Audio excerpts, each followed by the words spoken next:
E aí, rapaziada, olha. O milho já tá no fogo, o milhinho. No carvão, olha. Olha. Vê, olha. Como tá aí, ó.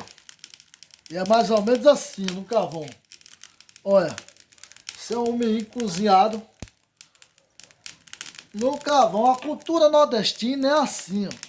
Não é no gás, não. Muita gente cozinha milho no gás, tem gosto de nada.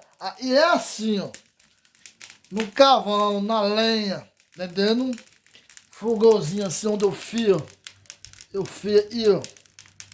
Entendeu, pessoal? Eu fio aí o fogãozinho, olha.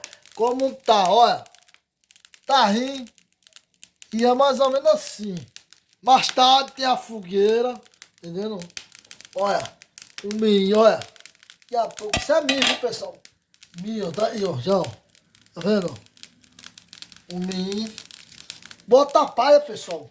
Pra dar o gosto do milho, pra não, o milho ficar, entendendo? Olha aí, ó. Como tá aí. Bom, não? Chega. Fogueira, viu? Hoje aí, filho, a fogueira. Olha o fogo. O fogo tá aí, a fogueira, viu?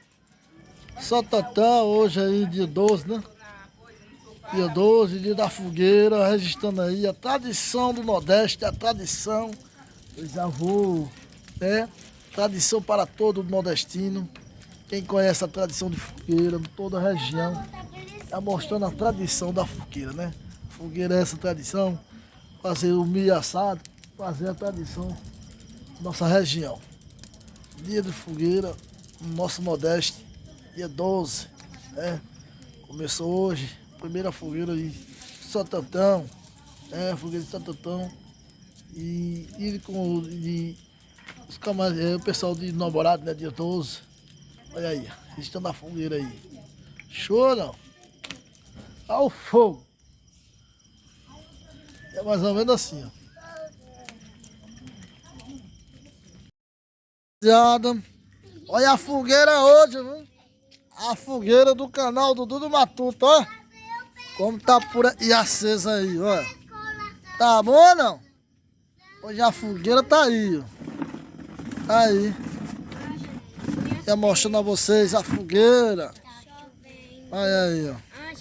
A fogueira está queimando em homenagem a São João. E o já começou. Vamos, gente, arrasta a pé nesse rana. Olha a fogueira.